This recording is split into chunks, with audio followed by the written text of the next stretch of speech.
Tello, del programa Tecnología en Radiología e Imágenes Diagnósticas del primer semestre del CCAV de Cúcuta. Hoy les vengo a hablar sobre la membrana celular o membrana plasmática. La membrana celular es uno de los componentes más esenciales de todas las células. Sus funciones, algunas de sus funciones son: protege la célula, brinda la protección y da forma, aísla la célula, es decir, separa el contenido interno de la célula del medio exterior, controla la entrada y salida de las moléculas. Eso quiere decir que va a permitir la entrada de los nutrientes a la célula y también va a permitir la entrada y la salida de los desechos. Comunicación. La membrana va a permitir que una célula se comunique con otra a partir de una estructura llamada glucoproteínas. La membrana celular está constituida por los lípidos, proteínas, carbohidratos y colesterol. Los lípidos forman el 25% de la membrana plasmática. Son los principales componentes de la membrana. Son mensajeros del exterior al interior de la célula y también ayuda la activación de enzimas para el proceso de alimentación. Tenemos las proteínas. Las proteínas transportan el medio material del exterior al interior de la célula o viceversa, y también sirve como receptores de las enzimas.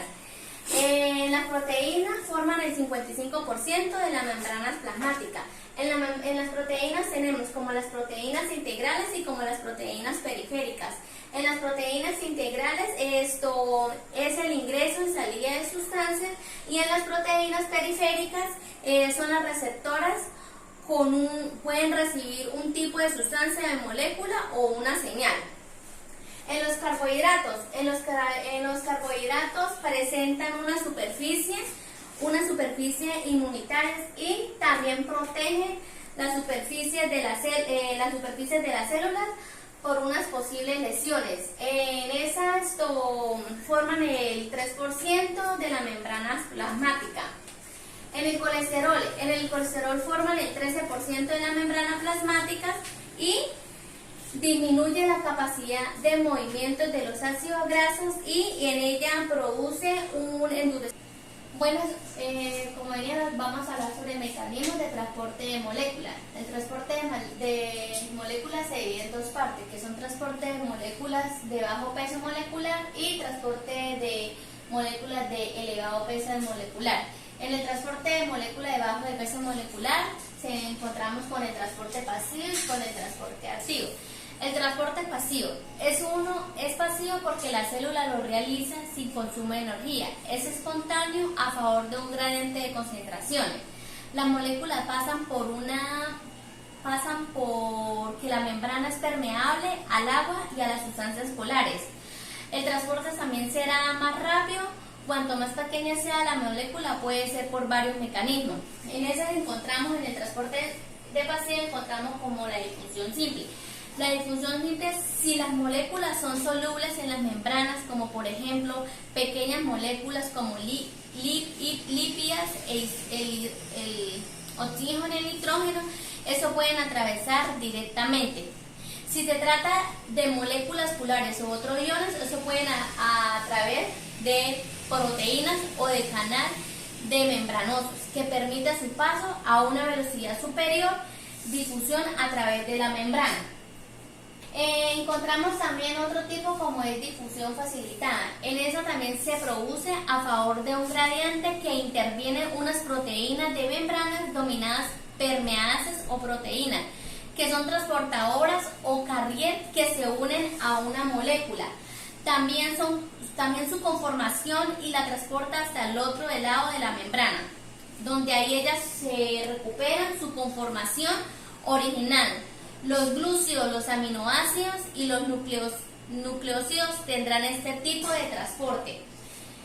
Encontramos también el transporte activo. El transporte activo es un aporte de energía en contra del gradiente de concentración de presión osmótica o eléctrico. Requiere proteínas transportadoras, también denominadas bombas. Eso solamente se puede realizar algunos tipos de proteínas especializadas. La energía es necesaria porque en ella se obtiene de la hidrólisis de ATP, por lo que se dice que esas proteínas son ATPC. En el transporte activo tenemos como la bomba de sodio y potasio. Eso quiere decir que la bomba iónica es la bomba más importante de todas las células animales. Tiene en su medio un interno de una concentración más alta de los iones de catrol que en el exterior, y una concentración de natrol más alta del medio extracelular que el medio interior. Las bombas también regulan el volumen celular e intervienen sus sistemas de transporte. Como podemos ver, algunas imágenes acá de la inducción simple y el medio de transporte. También algunas de las células pueden transportar glucosas, aminoácidos desde el exterior al interior.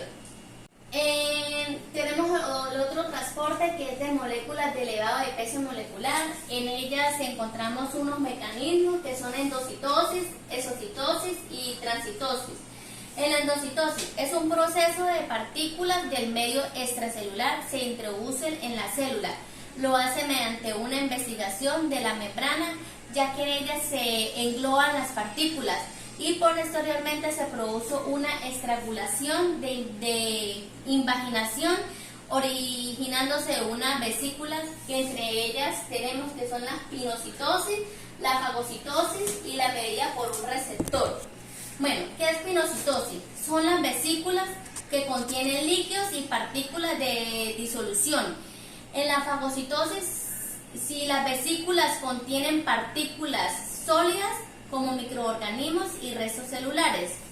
En las medidas por un receptor es cualquier sustancia por la cual exista un receptor de la membrana, a veces formando un complejo de ligando-receptor que se constituye correspondiente a una vesícula endocítica. Bueno, ¿qué es exocitosis?